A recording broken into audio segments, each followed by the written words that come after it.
Well, hello again, and welcome to another edition of Weird News and Wacky History, a look behind the scenes of what's been happening through the years.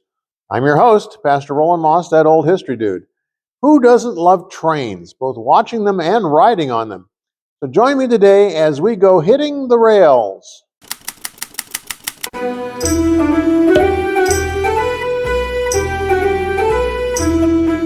Agent William Crush of the Missouri-Kansas-Texas Railroad, known locally as the Katy, had an idea for a great publicity stunt.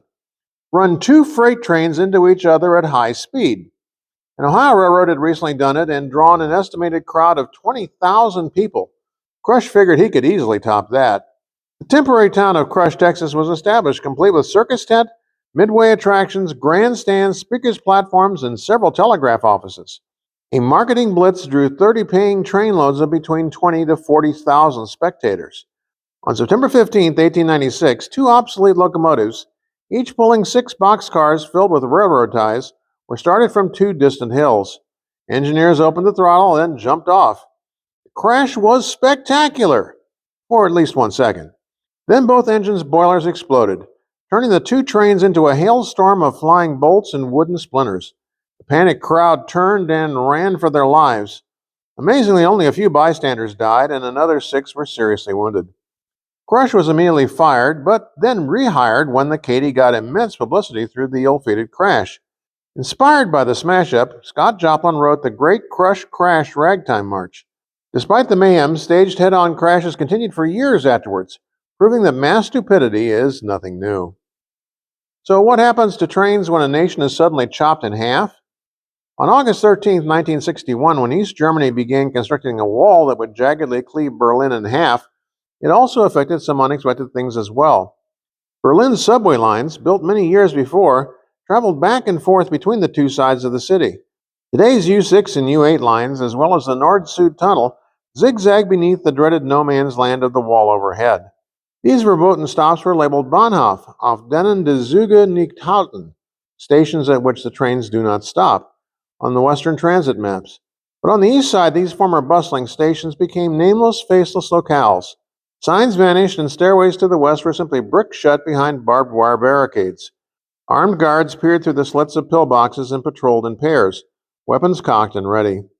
East German officials, intent on making everything seem like business as usual, simply erased these Geisterbahnhof, ghost stations, from maps. When they reopened after the Berlin Wall fell on November 9, 1989, commuters were stunned to see 1961 ads still adorning the walls. Today, they look just like any other metro station. Despite intense precautions to seal them, there were numerous escape attempts from these ghost stations, mostly by guards intent on finding freedom in the West. Then again, having too many passengers presents its own problems. Japan's railroads boast state-of-the-art technology. Known for their punctuality and speed, a mind-numbing 6.84 million people ride Tokyo's subway system every day. Normally, trains run every 5 minutes. During rush hours, the frequency is bumped up to every 3 or even 2 minutes. Despite the extreme efficiency of Tokyo's metro, it's very crowded. Extremely, vastly, massively crowded. Expansion of the current infrastructure isn't possible due to Japan's limited landmass.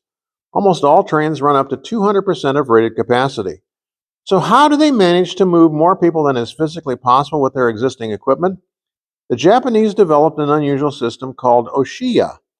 Originally known tongue-in-cheek as passenger arrangement staff, Oshiya means pusher, and that's exactly what they do.